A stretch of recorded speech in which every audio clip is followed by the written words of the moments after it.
Dubrave, koji su to vjerojatno čuli tamo kada se žena naziva prostitutkama, a muškarce kriminalcima. Ponavljam kakvih je ljudi tu sve bilo i starih ljudi. Drugo, tamo na popisu ljudi koji su bili onog čudnog dana unutra i predsjedničin suprug i neke osobe koje većinom ne znam, neke žene, dakle to su sve prostitutke. Te osobe su sad javne, one su zahvaljujući diskreciji DORH-a puštene u novine, njihova imena su poznata. Dakle, hoće li reagirati pravobraniteljica za ravnopravnost spolova? Hoće li itko reagirati ili to moram opet raditi ja? I kakvi su to standardi? Šta je to? Ili kada mi moj prijatelj i štićenik Peđa Grbin jučer ili prekjučer izjavi da se to pravo demonstriranja ne smije nikome oduzeti, a tko je o tome nikad govorio, i da se to posebno ne smije napadati. Posebice ne smije napadati. Imam problem sa upotrebom takvih prijedloga. Logično, dakle, šta to znači? Da se političke suparnike u jednom trenutku ne smije verbalno napadati i preispitivati logičnost ili ne znam, utemeljenost ili pristojnost njihovih nastupa. To je demokracija. Dakle, sretno u stranačkim izborima. A nego šta je? Jeste li proteklih dana u jednom trenutku pomislili da možda krivo komunicirate odgovore na kritike koji stižu na vaš račun? Rekli mi to prevedite, a da nije iz Plenkovićeve maturske rade. Kako to mislite? Baš tako mislim.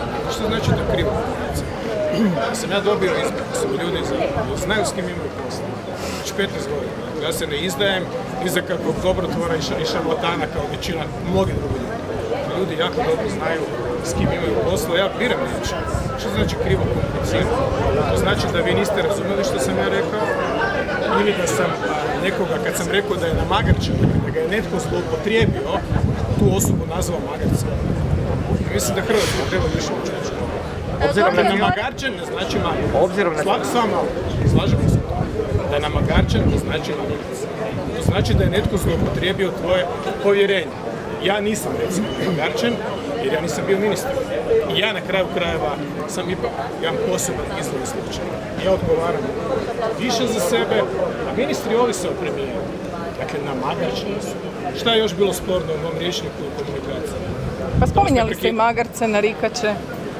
Dakle, sve se to može reći na neki drugi način, blažim izrazima od ovih koje ste vi kao predsjednik koristili. Može, naravno, ali to govore oni koji imaju naprosto ograničen vokabular i koji se ne snalaze u jeziku, koji rade logičke greške, a ja stalno računam da razgovaram sa educiranim, dobronamjernim i znatiželjnim ljudima.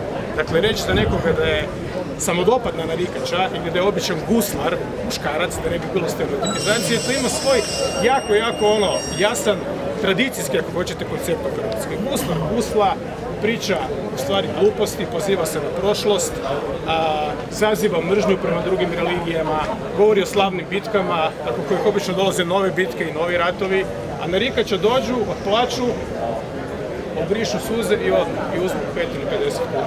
Je to dovoljno? Nisam nikoga nazvao prostitutkom i kriminalcem. Slažemo se? Ne, da. Prekinite vi mene. Neću. Ne znam što pitate. Dakle, GONG vas je prijavio povjerenstvu za odlučivanje o sudu. Tko je GONG? Dakle, kako se zove osoba koja je prijavio? GONG nije institucija. Dobro, ali su povjerenstvu... Mislim, kad govorimo o ocu biskupu, to je osoba, on predstavlja katoličku crkvu. Šta je GONG? To su ljudi čiji bivši predsjednici se udomljuju u SDP-u, pa onda traže posao. To su ti ljudi. Mislim, čisto da opet budem bezobrazan, da vam kažem tko je ko, užasno bitne stvari. To su grupoborci. Bore se za pomoć tuđe korupcije. Šta su dobro, ali zaprimljen je, dakle, predmet kod povjerenstva. Pa naravno, zato što vas može prijaviti svaki. Što očekujete od toga, hoćete li se doći očitovati, neću. Dakle, i vas i ministre? Ne, očitovati se neću, doći sigurno, dakle, odazvati se po sudskom nalogu nekome, a ako nešto budu tražili, ali ovog puta nemam ništa. Dakle, za razliku od mog legitimnog i za državu korisno, i ponovit će se puta u Albaniju ili neku treću zemlju, ovdje naprosto nema dokumentacije. Tamo postoji dokumentacija, dakle, i vojska, i diplomacija, sve, 100 stvari, koje su javne i koje nisu javne. Ali iz onog što je javno se sve može iščitati. Ali ovdje, hoćete da kažem da se šalim. Da li shvaćate koliko to ne? Dakle, netko vas prijavi zato što ste bili negdje gdje su ulazili rijetko i akademici, u nešto što je u stvari prostor koji ima svoj label, dakle, natpis, koji ima svog vlasnika legalno, gdje se ništa ne prodaje, dakle ne krše se porezni propisi, gdje nikakvu uslugu ne možeš primiti, šta je usluga? Da se sam donesem hranu.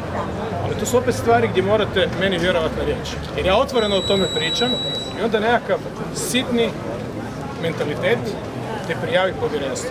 Da bi se o njemu pisalo jedan dan. I da bismo sada vi i ja razgovarali o GONG-u.